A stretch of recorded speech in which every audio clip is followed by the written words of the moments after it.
You're listening to The Wedding Whisperer with Sarah Burton of Simply Love Studio in Lexington, Kentucky.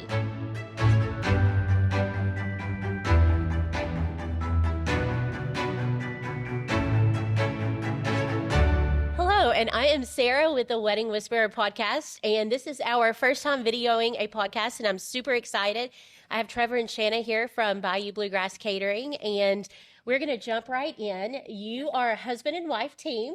Yes. How long have you all been married? 7 years. Almost 8, yeah. Okay. So how did you all meet each other?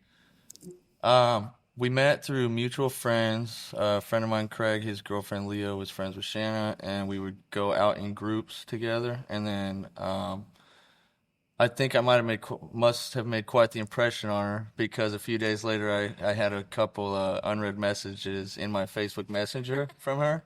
So then I reached out. I took that as a hint to make a move. Okay. I think it's always interesting to ask it's people fun. how they met. Yeah. Right. So you own Bayou Bluegrass Catering, and you manage Limestone Hall, you manage the Round Barn, and then you own Copper Roux. We manage Copper. You manage Copper Roux. Yep. Okay. Yep. So you have your hands full, We have our Yes. hands full. and you have a good-sized team that helps you as well. Yes. Tell me a little bit about how you started and how you got to where you're at now. For me, I started in hospitality like right out of college. So I was a banquet server here, a front desk person at the Griffin Gate simultaneously. Basically worked all the jobs. I was the bartender at times. I ended up like leading some events and then became an event manager over at the Griffin Gate. And then here, we met during the earlier part of that. And so we were minority partners here for 6 years.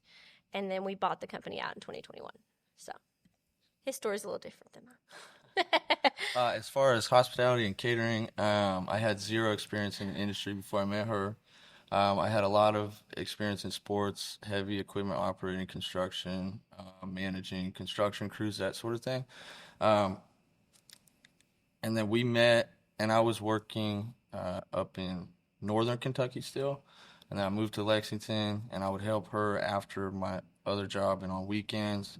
And then I just slowly started going over there more. And then prior to us purchasing out Matt, a little over a year before we purchased the company from him, he pulled us to the side and he said, I want to sell my portion of the company, but I need Trevor to commit 100% and come over here and kind of let me show him the ropes of how to do this. So I thought, okay, I'll do it. That's awesome. Yeah. And going back to your story and kind of starting at the bottom and working up, anytime I have had an intern that wants to get into wedding planning or the hospitality industry as a whole, my biggest thing has always been literally start at the bottom. Yes. I grew up in a small town, and I did not have the opportunities to work for caterers and do bartending and those kind of things. And that's really where I lacked on wedding days. I didn't have that knowledge. So Yeah. you can do what Makes a you big do difference. now because that's where you started and you've seen it Right. all. Yeah. And you figured out what you enjoyed the most. Yeah. And we both like our philosophy, we definitely upward motivate our staff. So, because it's easier to supervise those people if you've done their job, or, so mostly everybody works their way up. Yeah. Let's talk a little bit about catering. We actually don't have a ton of caterers in the Lexington area. People are always shocked when I say that. I'm like, you have a very limited amount of caterers to choose from. It's a very hard job. It's a lot of hours. It's something you have to be dedicated in. It's something you have to enjoy. On an average week in October, how many hours do you think you work? 110 to 120. Yeah, all day, every day. Yeah. 7 days a week, or every week, yeah. 220 hours. Yeah. 80-hour weeks, 90-hour weeks, I don't know, all the time. It's Sometimes crazy. the days are like 18-hour days. It's a lot more than people. It's very hard to understand everything that goes into the business if you haven't done it, because it's essentially you're bringing a restaurant to a different location, setting up a restaurant, serving people at the restaurant, breaking down the restaurant, taking it back to your other location, cleaning everything, and then putting it away. So it's like we might get there at 6 or 7 a.m., and then we're going home at 3 a.m. by the time everything's done. And talking about bringing everything in, I think that's what a lot of people don't realize is you literally bring everything in. And there are places where you have to bring water in. You don't even have water. You don't have the basic necessities. Right.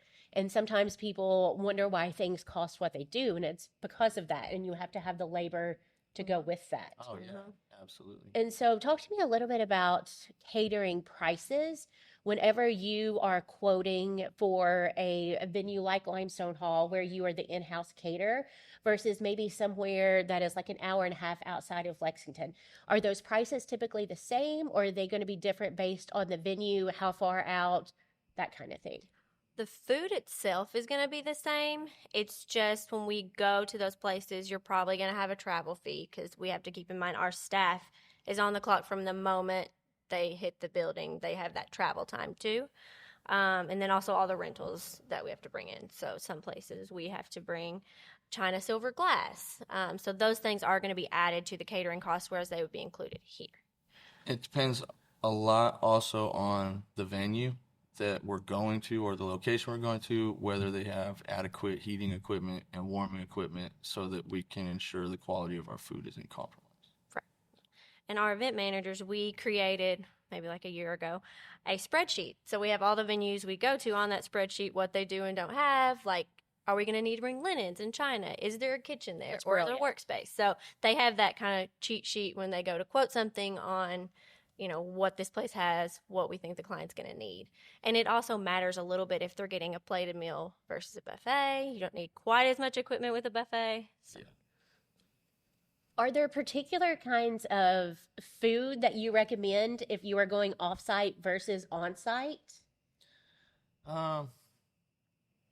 It depends on, so if we're taking it from the kitchen to the event, anything fried doesn't carry very great. But we do have the option to cook things on site. So it really, our number one goal is to give the customer an incredible experience that they will have to where they'll have had such a great experience that they can't help but tell people about it. So then when anybody else comes to them talking about a wedding or event, we're the first people that they go to.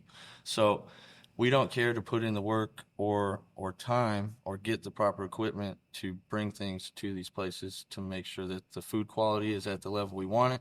But there's a lot of variables there where it can impact the price, where we can maybe help you on the price over here.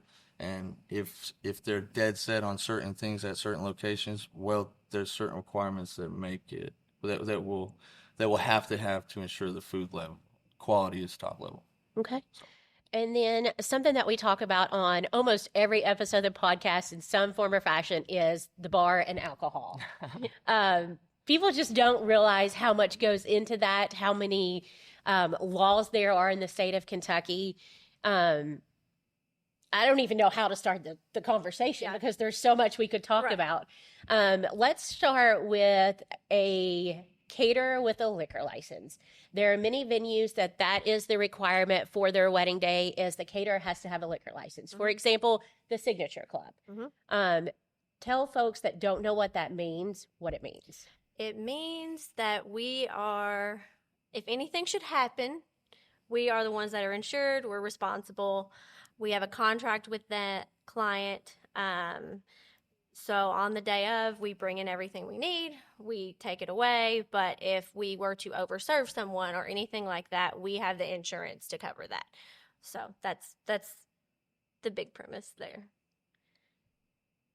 I often have couples that think it's going to save them a lot of money if they provide their own alcohol. I actually did some numbers last fall. It's on my blog. I'll go back and update that. It was not a huge difference. And by the time you start bringing in ice, that'll be like one of my first questions. Okay, who's going to get the ice on the wedding day? Who's going to cool things down? You don't think about those things because as a planner, that's not your job to take care of the alcohol, even if the couple is bringing it in. And then two, it'll be like, oh, my friend's a bartender somewhere downtown, so my friend's going to be the bartender. Okay, well, how many guests do you have? 200 guests. Okay, well, we need to have at least probably 3 to 4 bartenders for that. Right. So it really does, and nothing is more annoying than going to an event and standing in a bar line for 20 minutes. I I can't stand to wait on anything, let alone standing in line to even just get water or anything, because a lot of the drinks, all the drinks are at the bar a lot of time. Yeah. So, I always have concerns too anytime they say that the friend is going to be the bartender, because the friend could decide that they want to have a drink with everybody. They could decide that that is their favorite song that is playing, and they could be on the dance floor. Whereas your staff's not going to be on the dance floor. No. They're going to be there to break it down, and take care of everything. You bring it on site, you take it away. The couple doesn't have to lift a finger when it comes to it. And most importantly, you do carry the liability for it. Yes. And anytime there is a bar, I do recommend having event insurance on top of that. But ultimately, yeah. And sometimes when people are, like, say they bartend at a bar, they're not expecting to get 200 people at one time. So you have to be prepared for that. Like, we have our bartenders or our front of house staff pass some wine, pass some signature drinks. That way those bar lines don't get out of control from the beginning. So, What, just out of curiosity, are your most popular like beers that you serve at weddings? probably like Mick Ultra, Country That's what I Boy. figured. Yeah. Ultra Country Boy and random Kentucky Ale. Yeah, Okay. Random Kentucky. Yeah. Okay. And as far as the bar, like the only comment I would make on that is from the client's perspective. I like to ask people or try to kind of like guide them to realize that if you're having this big event, it's very important to you the experience that your guests have, and like if the price isn't that different, and we're professionals and we're guaranteed you we're gonna do a good job, then to me it's a no-brainer. It's like our job is to like the way I look at business is you're always solving a problem. People have problems, and then people can solve them. So if I have a bunch of guests and I want to serve them liquor, and I don't have to worry about legal ramifications or quality or my guest experience, then it would make sense to me to hire people who their job is to solve that problem. You know what I mean? So that's all I would comment about that. And then even more so, you're bringing in all of either the disposable glassware or the real glassware, the rentals and stuff for that. If you start bringing in, totes of everything, somebody has to carry that. It has to be washed or at least rinsed out before it goes back to rental companies. And then I have no idea how many cups to get for a bar. Like, is this person going to drink out of 3 cups, or are they going to drink out of 10 cups? Exactly. So there's so much math that goes into it that a normal human is never going to know. Right. If you've not done it, then you're shooting in the dark on that front. Yeah. So. And then you all also have one of the horse trailers that you rent out as part of the wedding day. If a couple wants that, you serve it from. It's a beautiful white trailer. You're on the inside serving. It's great for photos. It is. It is. Yep. It's great for photos, and it's a unique experience, and you can really do some cool things. We've done late night snacks out of it. We've done bars. We've done all sorts of stuff. That's a late night snacks. I haven't Yeah. seen it out of the trailer. Yeah. Okay, that's a good We idea. did that at Warrenwood. Yeah. Okay. Talking about like the food, what are some of the most popular things you're seeing on menus this year? Stations. Chef stations. Okay. Yeah. That's definitely been the trend. So It is, far. yeah. Because it's nice having a person there, and it's interactive. So we offer, like, obviously the carving stations, but we also do like a made-to-order shrimp and grits station or made-to-order pasta station. So you do have the chefs there talking to your guests, all of that. It looks nice. We're probably seeing a rise in plated meals too. Maybe not crazy, but definitely more this year than before. Okay. And two, I get a lot of brides that will come to me and they're like, hey, we actually haven't been to that many weddings. We don't really know what to expect. We don't know how to plan. And so if they're not familiar with what stations are, will you explain that a little bit more for them? Yes. So it's like small plates. So our menu that we created, we actually have a stations menu in there that kind of helps them because you don't want just one thing. Ours has like a package of 3 different stations. We don't like to set them up all right together because the idea is it's like 3 mini meals, if that makes sense. So you go over here, have something, go over there, have something, but you don't treat it like a giant buffet. So It is cool when they're spread out around the room too, as opposed to a buffet and you have a bunch of people standing in one line. You kind of have people going back and forth and interacting. Mhm. The party's a little more lively.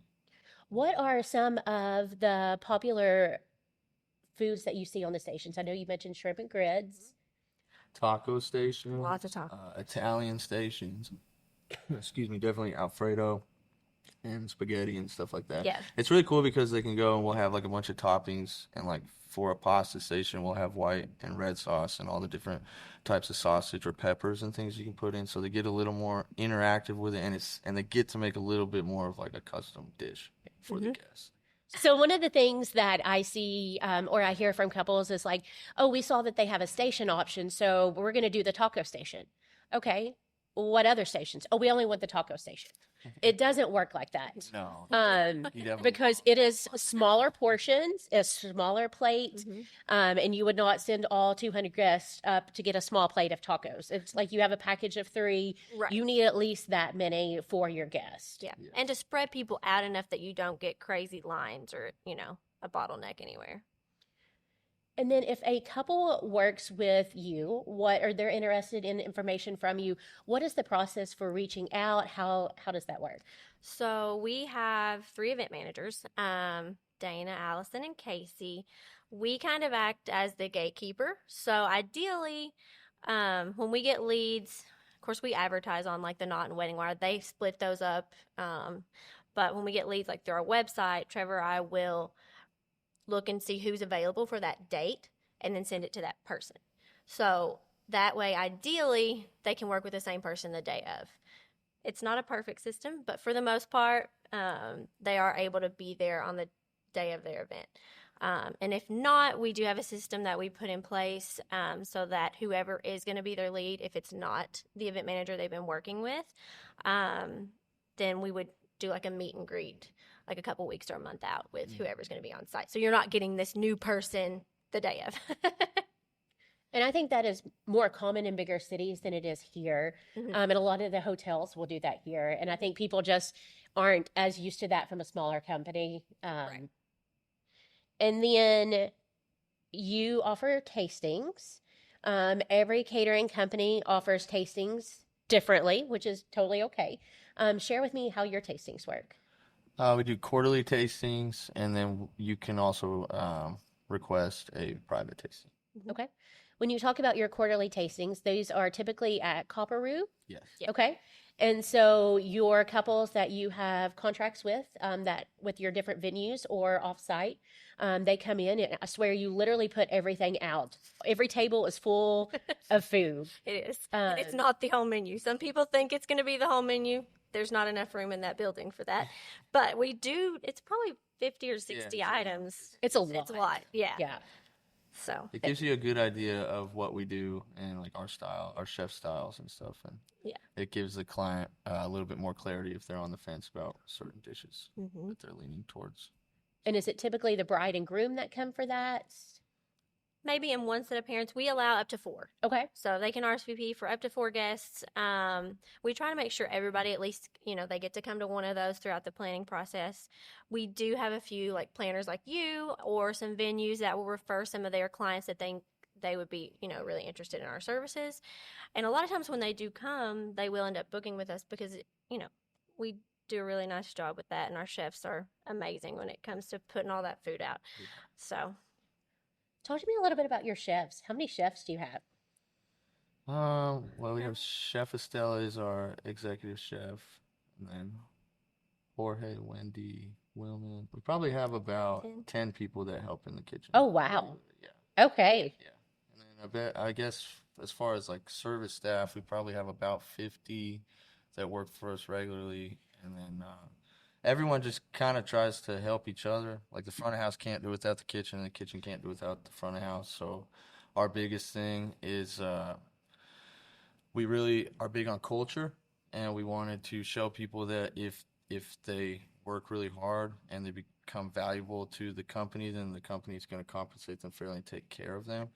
And we really preach like going the extra mile and working together and being a team. And without our kitchen, we couldn't do any of the stuff we do. So just want to commend them for sure because they work just as many hours as us. And working in a kitchen, standing in a kitchen all day, doing that over and over is a lot.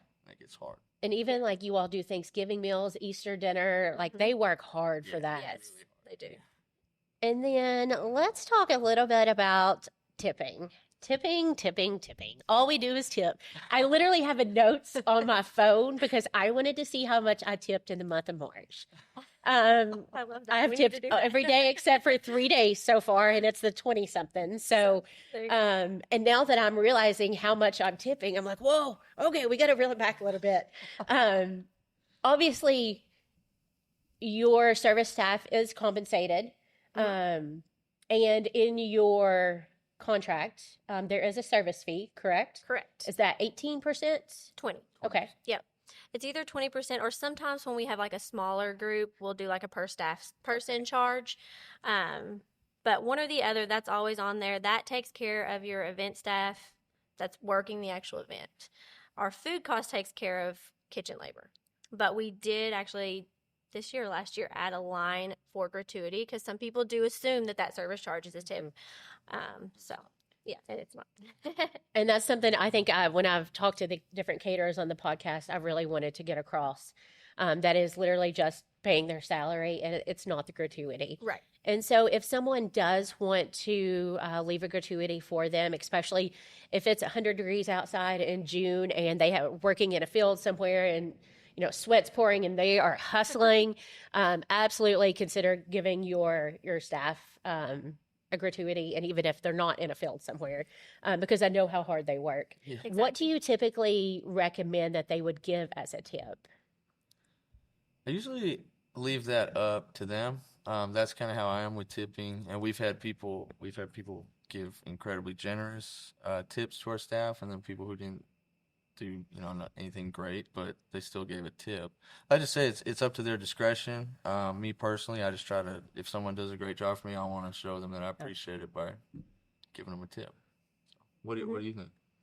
I would agree with that. I think that most people, I would say average, tip probably $50 to $100 per staff person when they do that. Sometimes it's more, and sometimes it's less. But I do feel like our staff really does appreciate that, especially if it's been one of those long days. And it's like no man left behind at the dish tank at 2:00 in the morning. So, yeah. And then is that something that they would do with cash on the day of, or would they do that beforehand? What would you recommend for that? So we can do anyway. Cash on hand is really cool for the staff, especially when like there's certain clients who will go out and hand it to them personally. That's really cool. Some people write us checks, some people add it to the bill and pay with a card. So any way they want. I would say cash though, giving the servers cash, and even from my own experience at events tipping people, it seems to maybe have a little bit of a bigger impact on the server. I agree with that. Just to see that someone noticed and appreciates the hard work they do. Yeah. And then I have a podcast coming up in a couple of weeks that's going to be a little bit more budget and money and things. Do you charge a credit card fee? We do. That is something I always tell my couples when they are in the beginning stages of budgeting, to expect that, because most vendors do charge that, and it's simply because you're paying that fee. And 3 to 4% adds up a lot. So just to give you an idea why we did start doing that was we checked how much we had spent in credit card fees, and was it a whole year? It might have been only 3 quarters, but it was over 6 figures. Yeah. Like well over 6 figures in credit card fees. And that's a small business, and that money can be spent toward your staff and upgrading equipment and so many things. And they can just pay check. Yes. We'll take it. Yeah. And that's what I always say. I'm like, if you could pay check for any of your vendors, please do that. Yeah. So, and then in addition to wedding days, you can do rehearsal dinners. Copper Roux is one of your smaller venues. I think it's a great spot for rehearsal dinners. It's easy parking, easy to get in and out. It doesn't need a ton of decorations. It's got a nice bar there. For your rehearsal dinners, what do you typically charge per person, or do you see people paying for that? Usually the facility is going to be around like $1,000 to $1,500. And then for the food, I would say somewhere in the $30, $40 range per person. Some people for rehearsal dinners, we see a lot of just like at the bar, maybe beer, wine only, because they don't want people to get too crazy the night before. So that's about average, I would say, for something like that. And then we do also allow people for Limestone Hall to rent just one of the wings for rehearsal dinners. And two, whenever you talk about your facility fees, I know every venue in Lexington is different when it comes to what's included. All of yours come with tables, chairs, linens, china, flatware, glassware, and that's huge. Those things can add up very quickly. Yes. And it also can add up in the labor and getting that put on there later as well. Right. And so for someone that is not maybe familiar with your venues, let's talk about the Round Barn a little bit. You've been managing that as long as I have known you, and I'm sure much longer than that. Probably the company's probably been managing it for 15 or 18 years, I would say. Yeah. Somewhere in there. And it is off of Broadway, right beside Red Mile. How many people can it seat? About 200 to 250 for like a wedding. We can do more if it's like a standing room or cocktail style event, but that's a comfortable amount. We do allow people to use that second floor if they want to have like cocktail hour up there or additional bar, this or that. And then of course it can be kind of indoor outdoor if the weather's nice, which is good. So that building is historic.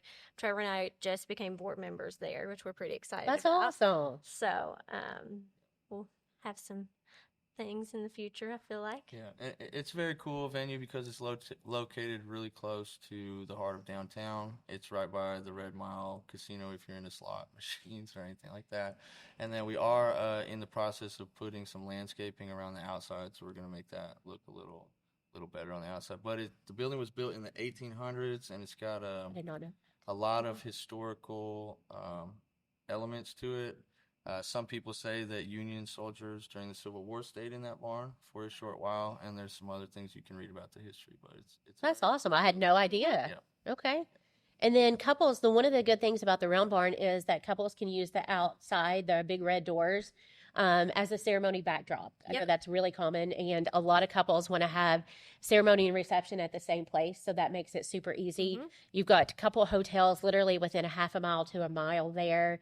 And some of the best pictures I've seen in Lexington are beside that white fence right beside Red Mile. It's absolutely beautiful at sunset. Yeah, it is. It's incredible. And then you took over the lease on Limestone Hall, which is in downtown Lexington, which is where we're at now, January of last year? Yeah. Okay, wow. It's okay. It didn't Went take that fast. long. Yeah. All right. And so how have things been going here? They're busy. They're definitely busy. And we love being in this space. We have added some things to the kitchen and whatnot that, we needed. So it's been really good. And this venue's great. It's located right in the heart of downtown Lexington. The pavilion's right outside. We're surrounded by vibrant nightlife, bars, all sorts of shops, and everything else that the city of Lexington has to offer. So it's a super cool venue, especially if you're not doing a wedding or you're doing a holiday party or something else other than a wedding as well. Because after the venue's over, there's hotels on every side, any kind of hotel you can want, and there's bars, and you're literally walking out of the venue right into the middle of the nightlife in the city. So it's pretty cool. It's got a great location. And we are definitely seeing after parties become more of a thing as well. With smaller groups. And then, like you said, literally 21C is across the street. Yeah. There's an awesome Airbnb across the street that the Harper Hall team owns that is awesome. But that's one of the benefits to being at Limestone Hall is you're downtown. You don't have to move your car all weekend. You just literally walk everywhere you go. Yeah, It's great. Yep. Then you don't have to worry about drunk driving and stuff like that for your guests either. Absolutely. Yeah. And we work with hotels. There's some hotels around here, and there's the Spring Hill Suites up by Round Barn Copper Roux. If you inform them that you're booking with us, they'll give you a discounted rate on rooms. Oh, that's awesome. Okay. Is there anything else you all want to talk about? Capacity in here. So the east wing will seat about, around 200 to 230. The west will seat about 150. We can seat about, say, 350 total if there's no ceremony. So you'd have seating on both sides. If there's a ceremony, we try to keep it around that 200 to 250 mark. And then that way, the west could be used for a ceremony in that instance. So It just kind of depends in here on how you want the flow to be, where you like the ceremony. A lot of people like our rotunda for the ceremony. So, and those ones need to be a little bit smaller, probably 200 or less. I was going to say, I feel like I have only actually seen pictures of one that has been in a wing. I feel like they have all been in the rotunda. It's hard to beat the rotunda, though. It's just beautiful. You just walk off the elevator, and it's right there. Yeah. Do you stop the elevator at like ceremony time so nobody can like come up and pop up in the middle of it?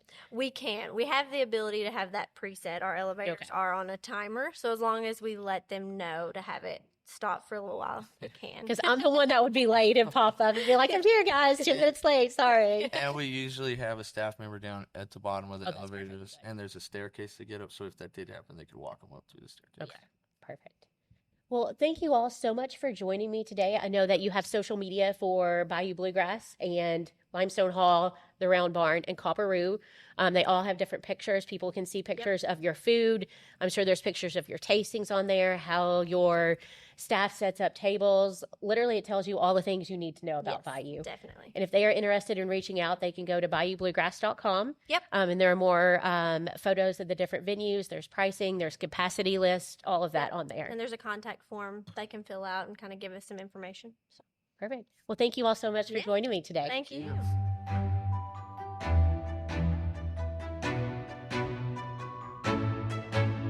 For more information about Simply Love Studio or to schedule your wedding consultation, go to simplylovestudio.com.